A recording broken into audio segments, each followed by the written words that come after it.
some people that are missing persons. Specifically, if we can get some closure for people and get some justice. And former police officer in Henderson, Nevada. It says K-Bar and United States Marine Corps. I mean, the truth is, it is a huge night. I'm Janti. I'm one of the top real estate investors in Las Vegas. Tell Diana, look, I think that Kellis is going to kill me.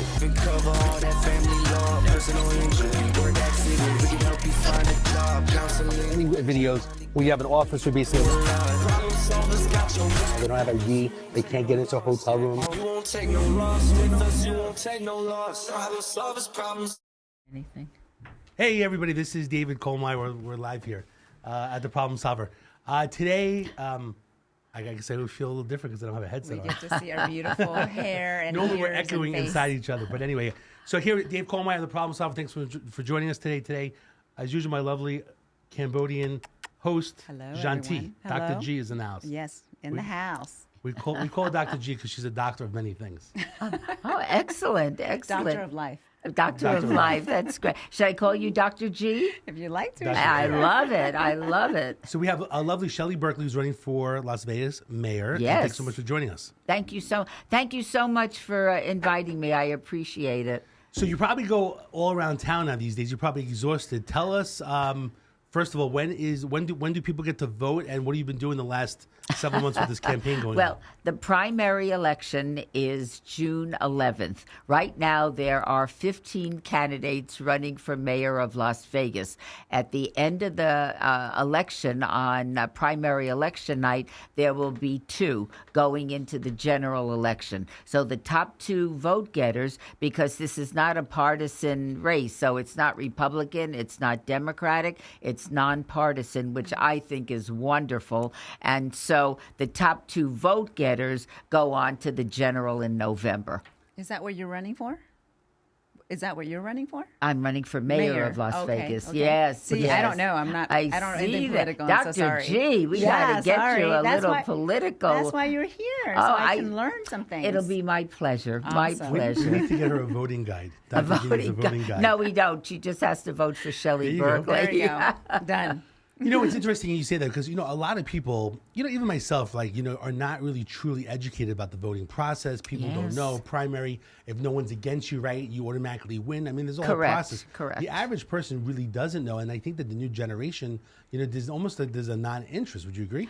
Not only do I agree, I think we need to do something about it, but I understand it. Everybody goes about their own lives. They've got jobs. Some people have more than one job in order to support their families. They've got lives. They've got kids to take care of, and they have their own social life. So the idea that you put politics on top of that, there are not a lot of people that are that engaged. Although I have to say, beginning of April, we still have a long way to go before the primary. People will become more familiar with the candidates. I'm sure for those that are listening to the podcast, if when I said there are 15 candidates running for mayor, I suspect a number of your listeners are very surprised about that because one would not imagine that there are 15 candidates. Frankly, I haven't met all 14 of my opponents. I'm going to campaign events and endorsement interviews, and the community college last weekend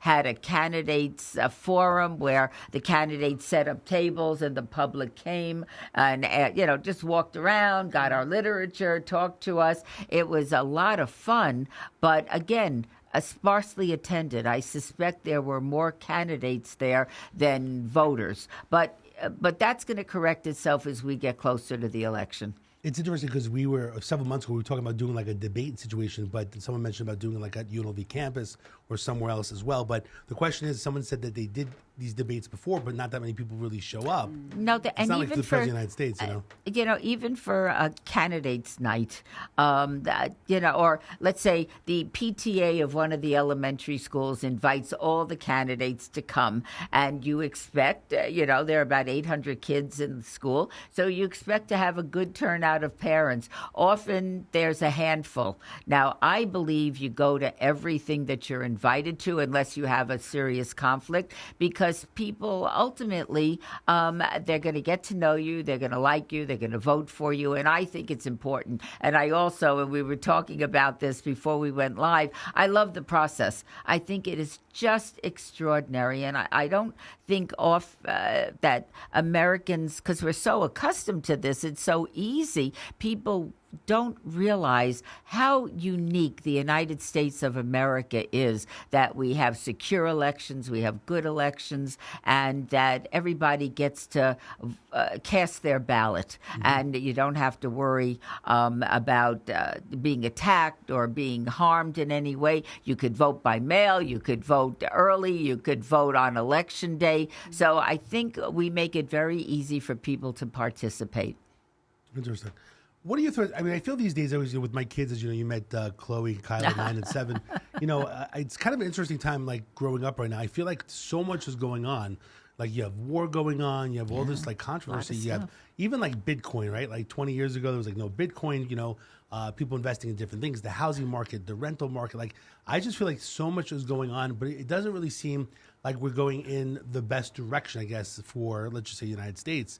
I moved here originally from New York City 21 years ago because I thought Las Vegas was a great place, and I came out here to visit. It is. And it is a great place. And I guess I'm concerned about the future specifically, of course, for the whole U.S., but specifically for Las Vegas because a lot of people from California and other big cities are coming here.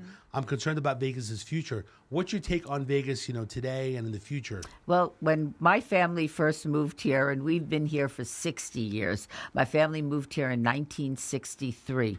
My dad was a waiter in upstate New York in the Catskill Mountains, and I was having trouble making a living. So one night he put my sister and me and the dog in the back seat of our car, parents in the front seat. Everything we owned was in a U-Haul hooked up to the back bumper. Drove across country, middle of the summer, no air conditioning, on the old Route 66. My dad had a letter of introduction to get a job as a waiter in Southern California. We got to Hoover Dam, and there were signs, Las Vegas 30 miles. So at the time, I thought my parents were so old. They were 31 and 34. They wanted to see Las Vegas. I mean, this was a huge move for my family. We never knew if we were coming back east again. So we decided to stop in Las Vegas for the night. We never left. Wow. And I always joke that one of these days we're going to unpack the U-Haul. But we did. We made a life for ourselves in the middle of the desert. There were 80,000 people in the entire Las Vegas Valley in 1963 when we got here. There's 2.5 million people in the same geographic area now. Now, I often say I didn't grow up in Las Vegas. I grew up with Las Vegas. But I think the next 10 years are going to be explosive in a very positive way in this community. We're going to have unprecedented growth. We're going to have the A's. That's more tourists, more workers. In a few years, I would bet you, and I am a betting woman, I grew up here after all, I would bet you that we're going to get an NBA team. That's going to be more tourists, more workers, and we need to prepare for that. People are not going to be leaving Vegas. They're coming to Vegas. The economy is strong. It's going to get stronger. We're going to deal with the issues, and I know you want to talk about that. Every city has issues. We're no different. Public safety. Everybody's concerned. The reality is crime is down in Las Vegas, but if you don't feel secure and safe in your own home, or you're worried about going out, and many seniors are very concerned about crime, all of us are, then you don't really appreciate the fact that our crime rate is way down. Homelessness, major issue, and we're going to need to deal with it. We're dealing with mental health issues, opioid issues, addiction issues, people that are under-trained for jobs and housing. So that's going to be something we're going to deal with, and we need to get a handle on it now because it's not going to correct itself. And let's face it, about 20% of our homeless are veterans, which means to me, and I, as a former congresswoman, I know that we don't do a very good job transitioning men and women in service to our country when they come home and come back to civilian life, we need to do something about that too. So homelessness, federal issue, state issue, county issue, municipal issue, and we better work together and do what we can do to make sure that we never going to get everybody off the street, but we need to do a better job. And coincidentally with that, affordable housing. Our median house now is over $400,000. The first house, and it was the first time my family ever bought a house when we moved to Las Vegas. After a few years, we actually bought a house, $33,000. It was right. I went to Valley High School, so it was a few blocks away from Valley High School. It was the party cinder block homes right off of Eastern Avenue. It didn't matter. It may not have been the Taj Mahal, not the Ridges, not the Summit. But I'll tell you what, it gave us roots in the community. All of a sudden, we owned property. We belonged here. It changed the direction of my family. And people feel the same way now. So we need to ensure that we have affordable housing. So it's public safety, homelessness, affordable housing, and then let's take care of those issues and start looking at our future. Because now I have grandchildren. I've got 4 grandkids, a 7-year-old, a 3-year-old, a 2.5-year-old, and a 2-year-old. I want to make sure the city is going to be great for them when they're my age. And so I won't be here to see it, but I want to make sure. And as long as I'm here and as long as I'm healthy, which I am, and have lots of energy, which I do, I'm going to do everything I can to ensure that my hometown is the best place in the United States to live and raise a family. No, it's awesome. Yeah, you're just So amazing. I feel good about the future of Las Vegas. So much energy. I admire your energy so much. I mean, Thank you. that's And I have to amazing. tell you, I mean, David mentioned, Dr. G, that you're from Cambodia. Yes. My daughter-in-law, Vile, is Laotian. Really? So you were practically next door neighbors. Oh, my goodness. And her family, when the communists, poured into Cambodia and Laos, they escaped. And they got out of Laos in time to save themselves. And they immigrated to the United States. That's great to hear. I Yay. know. And they gave me a very beautiful Eurasian grandbaby.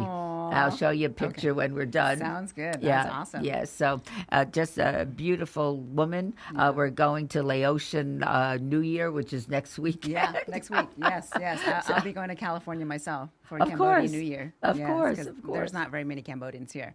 And we're all spread out too. So we have a really tiny temple, like, in the older part of Vegas. Right. Teeny tiny. So I've been to the Laotian temple, Yeah. and it is teeny tiny. Yeah, okay. Yeah. But beautifully, that it's beautifully decorated and very welcoming. We're And so, trying, yeah. anyway, yes, we're learning about all sorts of cultures. That's amazing. I know it's a new world. That's awesome. So wait, you were a congresswoman before? Yeah, Yeah. I started I'm the granddaughter of immigrants that came to this country to escape the Holocaust. They couldn't speak English. They had no money. They had limited skills. The only thing they had when they came to America was a dream. And that dream was that their children and their grandchildren would have a better life here in America. And they needed to come because they would have been exterminated in the Holocaust. So both, when the war broke out, both sides of my family were here already. And they led very, very hard lives. But I always thought public service was my way of giving back to this country for having taken my family in. And not only giving them a chance to survive, which they did, but to thrive, which we have. Right. And so I've devoted a lifetime to public service. So I started in the Nevada State Assembly, and then I was on the University Board of Regents for 8 years, and then I spent 7 terms in the United States House of Representatives. Wow. And now, after a 12-year hiatus, because I haven't been in office for 12 years, I was the CEO and senior provost of Touro University Medical School. Wow. Okay. And after after 9.5 years, I decided, you know what? It's let me leave when everybody likes me. I can only go downhill from here. And so I retired from Turo, and I started thinking, well, what are you going to do with the rest of your life? I mean, you love public service. Again, you're healthy. You've got tons of energy and a lot of knowledge about issues, education, healthcare, transportation, veterans, everything that impacts our community. What a shame to waste this. Right. And so I looked around and I realized that Carolyn Goodman is termed out and can't run again. And I decided to throw my hat in the ring. Once I made the decision, I felt very, very good about it. It feels right to me. So technically, you're running for the city of Las Vegas as for mayor, right? Yes. A lot of people don't really understand. Well, first of all, like in this town, Clark County, there's actually 3 separate mayors. There's North Las Vegas, there's Henderson, and Las Vegas. There's just like there's 3 different police departments and 3 different police chiefs. A lot of people don't get that. Yeah, there's the confusion. Yes, and the irony is all of my, and to let you know, let me punctuate what you just said. All of my kids, I got 4 kids, they live within 15 minutes of my house. Not one of them could vote for me because they're in the county, they're not in the city. Oh. See, a lot of people think that when you say Las Vegas, that it's the entire Las Vegas. Well, yeah. But it's really just the city in itself, Well, Yeah, I have don't hear about the other candidates from the other cities, really, at all. Well, if you live in the cities, like if you lived in Henderson, like you would see, you see know, the signs. yeah. And I Henderson, see the signs. I mean, everywhere. yeah. The problem is also people become a little bit, they see so many signs. Oh, you just keep seeing I know. pictures. It's true. Believe me, I know. I hate it. They're expensive. I have them all over town, by the way. But personally, I hate the signs. They're expensive. You have to maintain them. People deface them. The wind blows them down. But if you go, and I'll tell you this because it's such a vanity thing, I think. But you drive to an intersection, and your opponent's sign is there, and yours isn't there. First thing you do is call up and say, "I need a sign at the corner of Rampart and Alta." Everybody has a sign but me, and I can intellectualize that this is it's a blight on the environment. It costs a fortune, all of those negative things. But as a candidate, you want your sign up, and it just is what it is. And what's the period of time? It's how many months? Because technically you need a license to even place that sign, right? It depends on where you're putting the sign. There's obviously there's some private property you can't put a sign unless you get permission. City land is one thing, county land is another. But it's interesting, the dynamic. But I also know how people feel about it. And then I get phone calls sometimes. I live up at the foothills, and your opponents have signs here, and you don't have a sign. And I say, "Oh, okay, thank you for letting me know." Next day, there's a sign up. That's comical. How many people are in your staff? Oh, well, my do everything. campaign manager Okay. is a man that I was a bridesmaid at his wedding 44 years ago. His wife is one of my closest friends, and his name is Tom Letitia, and he is the campaign manager. Okay. I have someone that helps me with fundraising, because you could have the most wonderful policies and most brilliant ideas, but if you don't have the money to get your message out, your ideas don't matter much. Right. And so I have a fundraiser who works with me. I have, this is great. 12 years ago last time I ran, there was no social media. It was just like new, and I didn't pay much attention to it. Now you need, social media is very important. People get their information, get their news, get everything online. So I hired a 12-year-old. No, I'm kidding. She's not 12. No, she's not 12, but close. And she's amazing. I mean, Instagram and this and that, and she, that's why it was so important. No matter where you go, and this has been an interesting change also. When I ran all of those years in the past, you kept your private life private, and nobody needed to know where you were every hour of every day. That's not the case anymore. No matter where I go, I take pictures because we're going to put it up on Facebook. And it's just so fascinating to me, but it's a new era. It's a different time in regards to that. Yes, it is. You know, I have a few questions I wanted to bring up, especially with time situation. These are a few things actually that I thought of as well, and you can chime in as well. You know, I'm not that I follow it personally, but I know that when the whole marijuana, got released, where people first it was medical marijuana, now there's recreational marijuana, all these different places that are popping up. I guess my first question is, you're probably much more knowledgeable than me, is that I always thought the money was supposed to go towards the schools. What's the take on that? Because I feel like it's not going to schools, not that I know. What's your take on that? That's a very interesting question, and you're not the first person that posed it.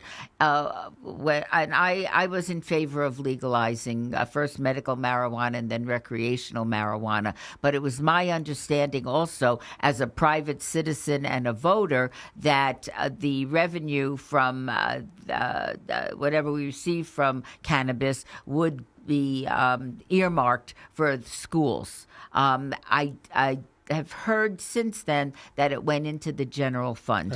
But I don't know. That's a legislative issue, and it wouldn't be a local issue, but I don't know. But our schools got a tremendous infusion of, first of all, we underfund our school system. You fund your school system 49th in the United States, you're going to get 49th in the United States results. So when people complain about our school district, well, maybe we ought to be putting more money into our schools, and perhaps we'd have a better outcome. I'm not talking about going from 49th to number 1. How about we go crazy and go to 40 or something like that? But we did get a major infusion. About $2 billion came into Nevada for the schools during COVID. So there was a strong infusion of money, and as you know, we as a state started raising teacher salaries and staffs at the schools. Very important. I'm here 21 years now, so I just would say that everyone's been complaining about the schools. Oh yeah, for the last 21 years. I You've been went here to forever, junior high school here, and I did not go to private school. I went to John C. Fremont. Part of the first graduating class at Valley High School, first person in my family to go to college at UNLV, all public schools. I got a darn good education. Now, I know there are problems now. There always were, but we can address them. And I know throwing money at a problem, and again, this is not a mayor's issue. Just speaking as a fellow human being and a fellow Nevadan, and knowing how important education is for the future of this community, for the future of democracy. You need to have a well-educated electorate to make informed decisions. So I'm a tremendous proponent of adequately funding our education system. And thoughts on, I know these are issues that are a little bit greater than just being the Las Vegas mayor, but these are a good question. Well, there's nothing greater than being Las Vegas mayor. True. There you go. True, there you go. In regards to the lottery, like New York I've City always and other been in places, favor of the Again, lottery. I keep saying this money, like we should do it. Like, what's the problem? We do everything else here now. Why don't we just have money like the lottery? But give it to the kids. Give it to the future, of Las Vegas. What's your take on lottery? With the scratch-off tickets or regular lottery. I'm a proponent of lotteries, and I know, and I also really love the gaming industry. Love it. I was part of it for a number of years, and it is the engine that drives this extraordinary economic train. But I think their opposition to a lottery is misplaced. I do not think it would impact on their revenue, and there's ways of structuring this. Maybe you have to buy your lottery in a casino. There's ways of making this work for everybody, but I, given the opportunity to vote on it, again, it's not a municipal issue, but given that opportunity, I would vote for it. Because I think that more locals would be involved in the lottery than it would be like a tourism thing. Possibly. And I just think it would be good. The tourists would still go to the casinos and gamble, right? At this Look, point, if you're, I'm not sure I agree, because I think locals probably would go and get a lottery ticket. Yeah. But if you're in a casino and you're here for a long weekend, having a great time, and there's a possibility, you go and get a lottery ticket. It's a couple of bucks ticket, and who knows, you could win 10, 20, Right. $100 million. Yes, I and mean, it went- everybody wants to take a shot. And it wouldn't take away from the casinos. I don't see Yeah. it. I don't see it. I definitely think it's something we should do. Again, I just keep thinking like, look, we have homes, we have commercial areas, we have restaurants, we have everything going on. But the biggest thing is we really need to take care of the kids in the education system. So Absolutely. to me, it's hard. How else do you bring in that extra money to fund, the schools and marijuana, legalized now, and you have, if you had the lottery, at least that infusion of money should be able to help the kids in the schools. In regards to policing, I was a cop for 17 years. I do personally believe myself, now that I haven't been a police officer for 9 years, I think I feel a little bit more concerned about safety than ever before. Yes, I live in, Clark County and I'm in the city of Las Vegas, but it affects everywhere in general, What's your take these days? Like I know a lot of, even locally here, we're having a hard time finding police. And this is one of the highest paid police departments in Las Vegas, Henderson, North Las Vegas, in the United States. And there's a shortage now. They're actually trying to get retired officers basically to come back as well. What's your take in regards to, police officers and policing in Las Vegas? I like the new sheriff in town as well. Yeah, very fond of He's a Kevin good guy. McMahill. What's your take in regards to just crime and the future? And Well, as I mentioned, crime is down, except, and you probably know this better than I do, except for carjackings. As somebody once said to me, actually, I think I was meeting, I met with the sheriff and his team to give me a briefing when I first decided to run for mayor, because we'd be working together. And, Las Vegas and the county team up to fund Metro. So I thought I should sit down with Kevin, and somebody said, we're talking about major crime being down, but carjacking's up. And they said, well, if you have a Kia or a Hyundai, it's already been stolen while you're sitting here talking. So, oh no. And I don't have a Kia or a Hyundai. But I like Kevin McMahill's brand of policing very, very much. I like community policing. I know it is a tough job. When I was in Congress, I did the ride-alongs with Metro, North Las Vegas, which was an eye-opener, and Henderson. So I did those more than once. It is, by the end of a shift, your heart is in your throat. And if doing that day in and day out, I think you really get an appreciation of how tough that job is. So I'm a supporter of law enforcement, without a question of a doubt. Kevin and I worked together on when I was at Toro. Kevin and I teamed up, because he was undersheriff at the time, to provide medical training for all 4,000 Metro officers. So if, God forbid, there should be another October 1, as you know better than me, medical personnel cannot come onto an active shooting site. And so if an officer comes upon somebody that is bleeding out or needs help, if they can take care of it in a very short amount of time without jeopardizing their own lives, we've trained them, all 4,000, to do that at the university that I was working at. I think it was very successful, and I'll tell you why. I went to the memorial service for the 3 professors at UNLV that were killed by that ridiculous, random act of hate. One person survived, but they were badly injured.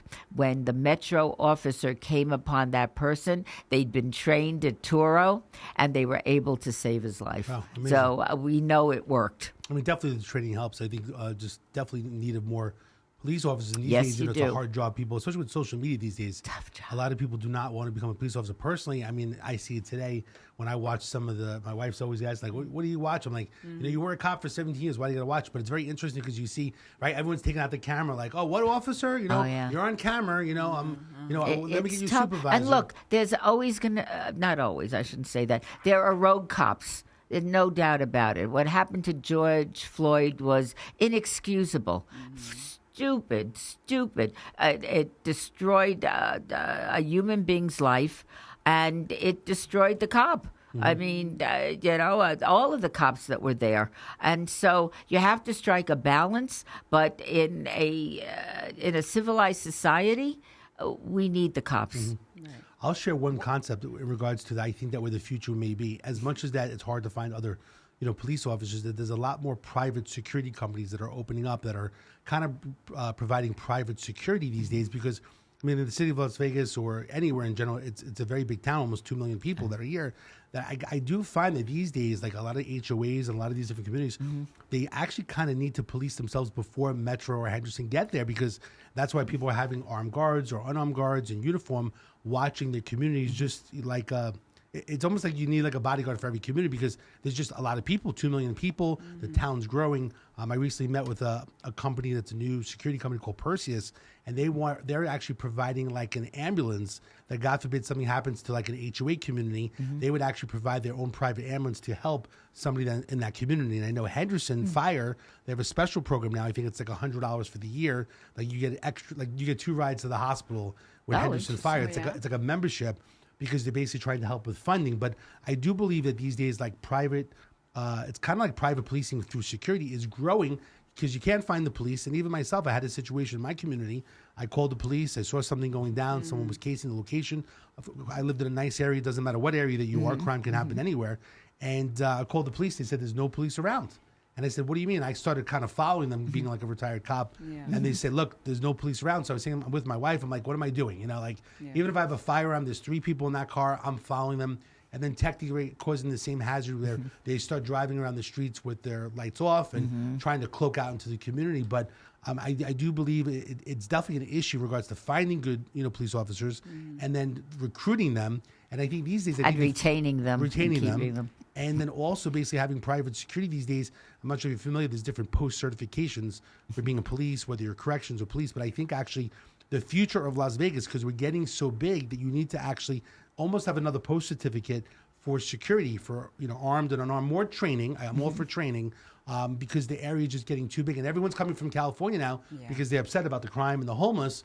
So and the cost of housing. And less police. So I do believe, like I said, I met with this company called Perseus, and I do believe what they're saying is the future.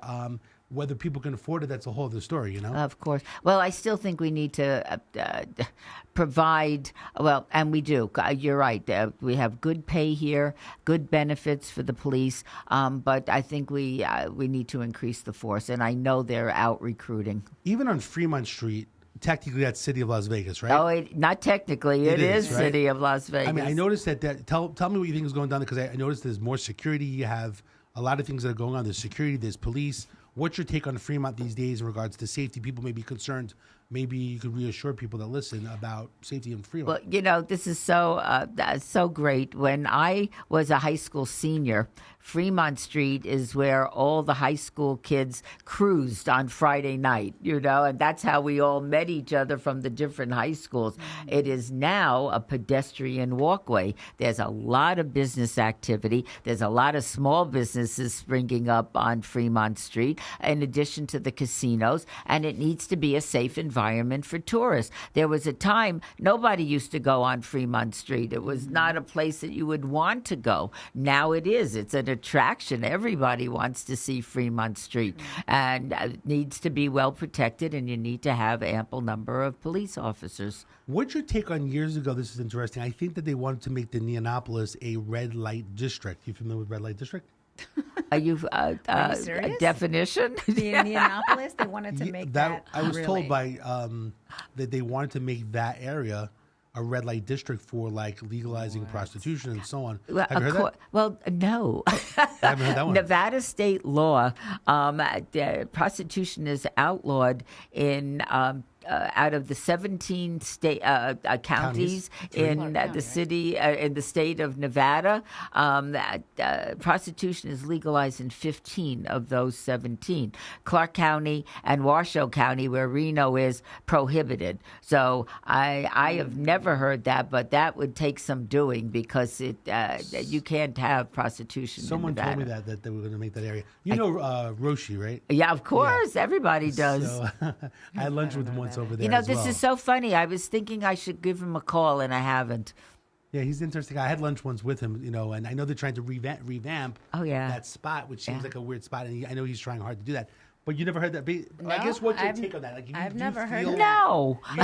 Okay, even though it's not legal, there's prostitution all over the place already. So I don't think won't, they need to do that. You know, when I was, when I turned 21, I was, every summer I worked in the hotels to make money to go back to school the next year. And so I ran Keno and I cocktailed. And back in those days, I made enough money cocktailing in the summer that I paid my that whole year through law school. Wow. And so I was in the biz and I saw things. It's really an eye opener if you're on the swing shift or the graveyard shift. That may be, but I would be very opposed to a red light district right off of Fremont Street. It's interesting. Never heard that. And never. I'm the first one. We're breaking out here. I wouldn't talk to her about it. You know, it's kind of interesting because a lot of people, you know, if all the counties basically think it's fine for it to be legal, the Wild West, and there's only 3 counties that are against it. Two counties, sorry, two.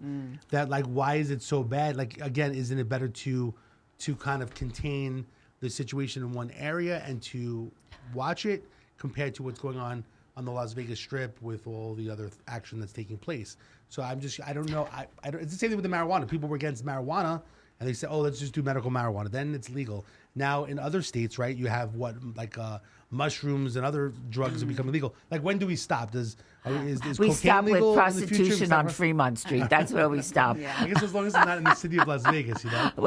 Well, I don't know about that, but I what you don't take in think other cities, like other cities that are allowing all these in the other rural drugs. areas, if they are comfortable with prostitution in their counties, I would be the last one to go in and tell them what they can and cannot do. Right. I think Clark County and Marshall County are different circumstances, and that's enough said about this issue. Got it. If you're itching, just go to Pahrump. No, I was just It's a curious. short drive. No, Go. I think of Las Vegas. I know Fremont Street, and I've been there, and I know Neonopolis.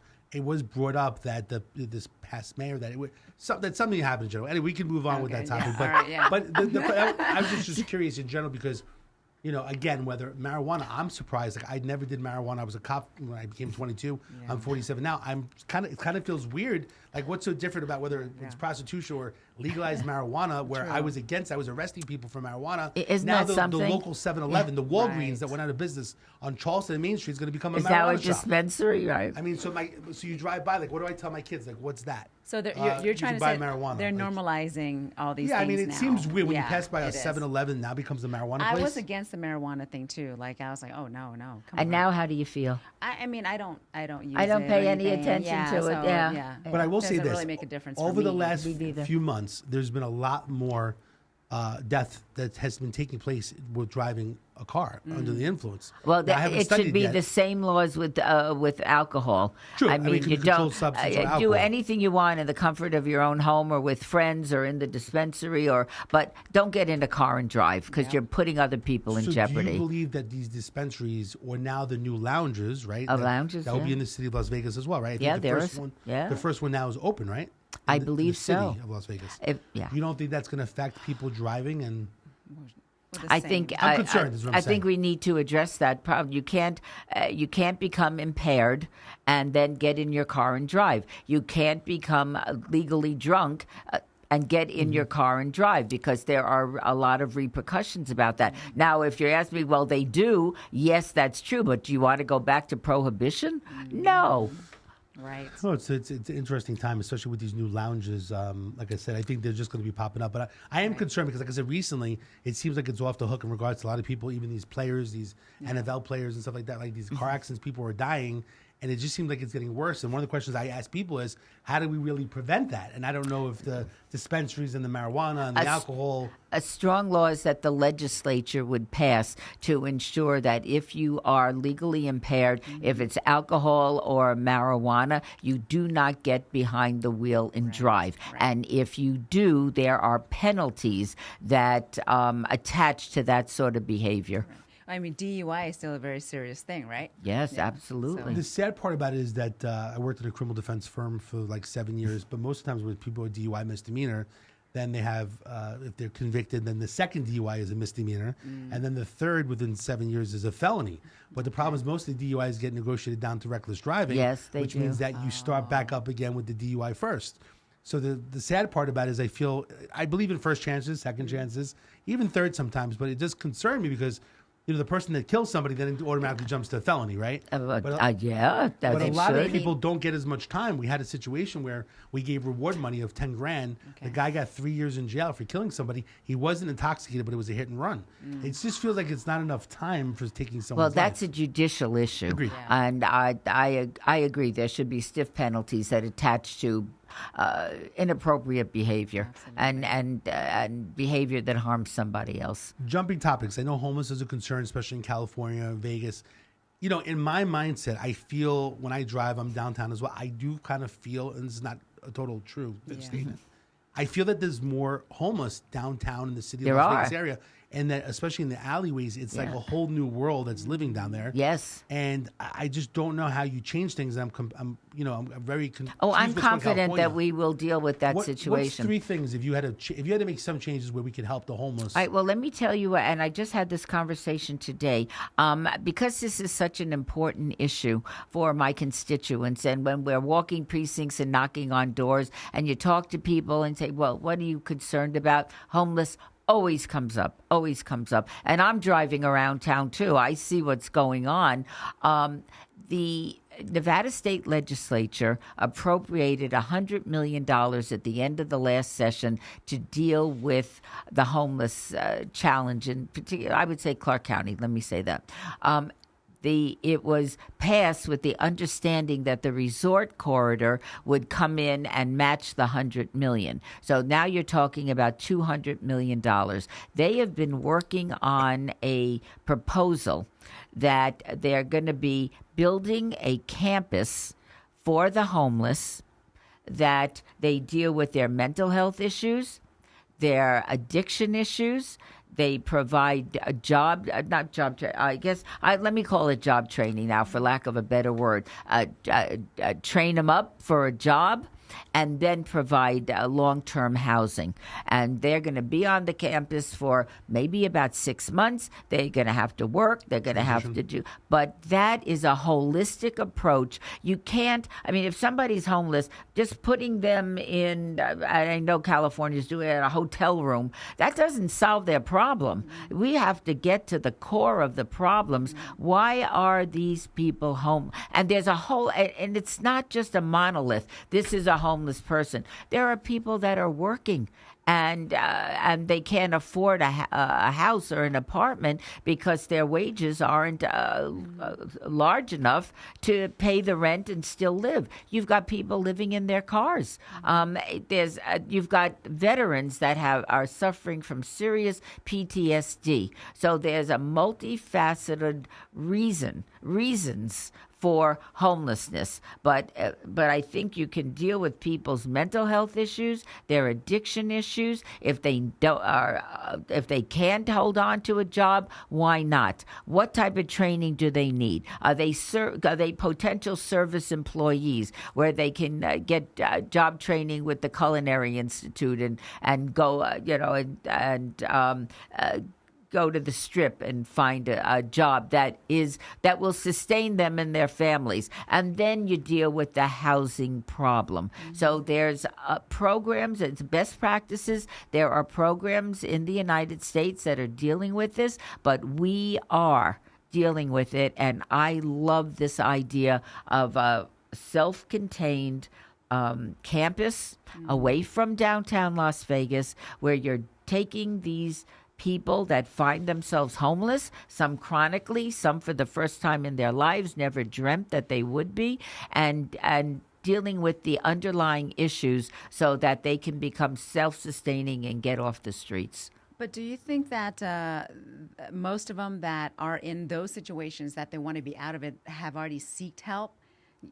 As opposed to the ones that don't want to be confined or restricted, right? Some you're not going to get every single person off the streets, and everybody is there. Everyone has their own unique story, but we can help a lot. And again, it's a federal issue, a state issue, a county issue, municipal issue. We all need to get together. Doesn't help if the city of Las Vegas comes up with a brilliant idea, because as you said at the beginning of our interview, who knows that I just crossed into the county as opposed to the city.